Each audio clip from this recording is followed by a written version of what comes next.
Good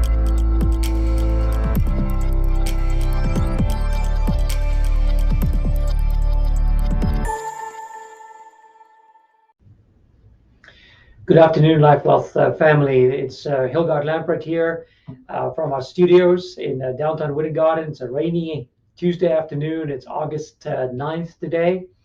And I just stepped out of our investment committee meeting. It was a great meeting. We were together for about 2.5 hours, really looking through the markets. And I wanted to touch base with you, just kind of let you know where we stand, where we are. But about 2 weeks ago, the Fed raised interest rates by 0.75%. And you would think the market goes down, but instead the market went up. And a lot of times people are asking me now, hey, Hilgardt, what's going on? And normally when interest rates goes up, the market goes down.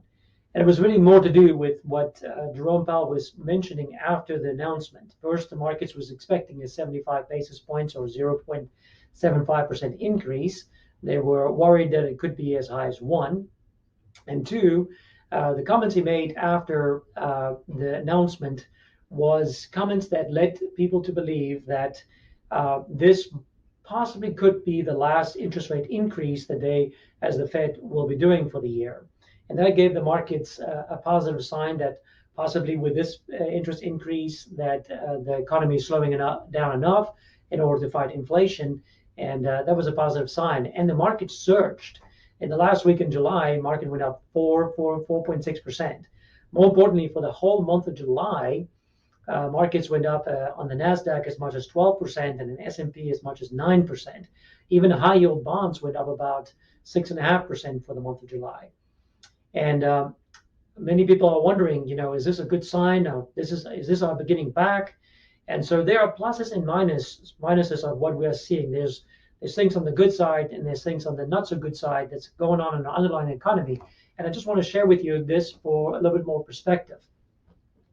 So as I speak, the S&P is down about 13% for the year. Feels a little bit better than being down about 22%, like I said, before the month of July. The month of August, things have been kind of flat. Last week was flat. So far, we flat. And here's some of the good things that's going on, or some of the negative things that's going on. We're seeing more credit card debt being issued by most consumers, trying to keep up with inflation. We're seeing manufacturing numbers are pretty strong down for the month of July, comparatively speaking. There's a brand new tax code that will be passing probably this week through. President Biden probably will be signing off on that. This tax code was designed, or is at least called the Inflation Reduction Tax Code. I think it's just a fancy name or catchy name. But the essence of this tax code is to tax more corporations than it is individuals. But if you get into the details of it, you wonder if it really will fight inflation. Housing is slowing down with interest rates being up high. 30-year interest rates are around 5% at this point in time. And then the consumer sentiment is low. There's an index that is measured, or consumer sentiment is being measured. And this is probably one of the biggest warning signs that we see. It appears that the consumers, you and me, are getting tired of a 9% inflation factor. And that means that most consumers will be spending less and counting their pennies more. That could mean a further slowing of the economy, and further down the road, maybe 2023, some job losses.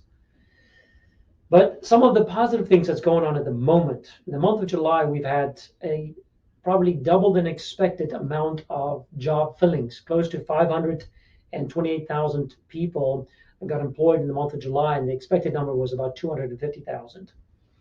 We're still seeing that there's a strong earnings growth in corporations.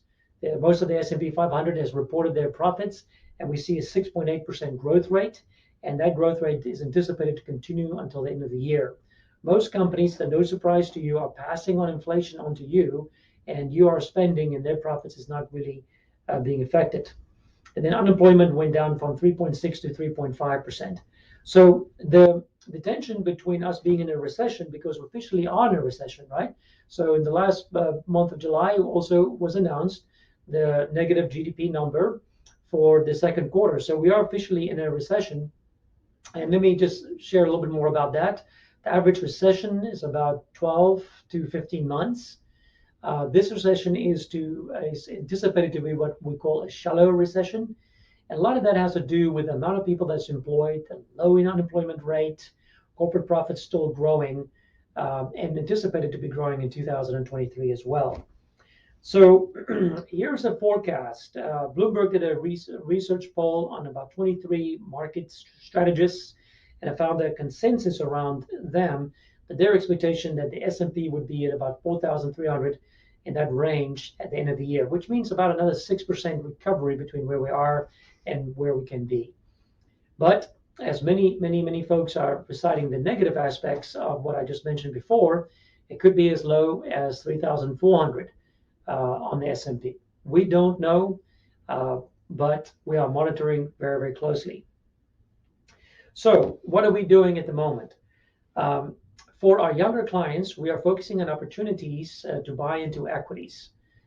In our investment allocations, in our Vanguard strategies, we've made allocations towards areas that got really clobbered here in the last 6 months, things like large cap growth. We are transitioning a little bit out from 2 areas where we can buy some really deep discounts.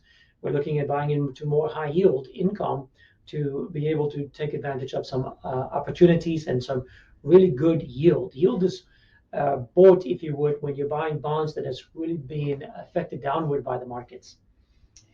For our older clients, we're moving to more predictable levels of income.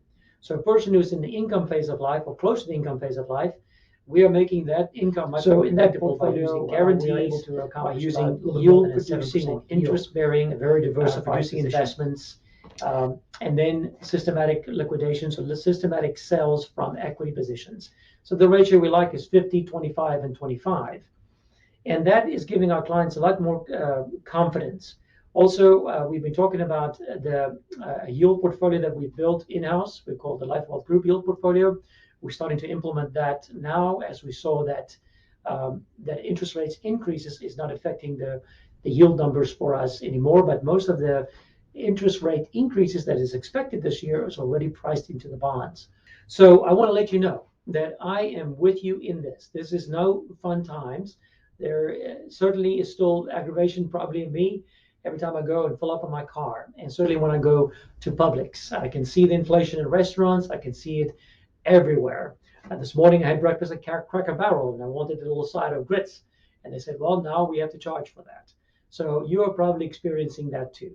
Just want to let you know that the team here at LifeWealth Group is going through this tough time with you. And we are here for you. And we encourage you that if you have any questions about your portfolio, that you please reach out to us on our website. You can schedule a 50-minute conversation with us, and we would love to touch base and talk more with you further. For our clients in the income phase, we'll be reaching out on a proactive basis just to make sure that all our positions is in the right order, as well as that we are de-risking for you.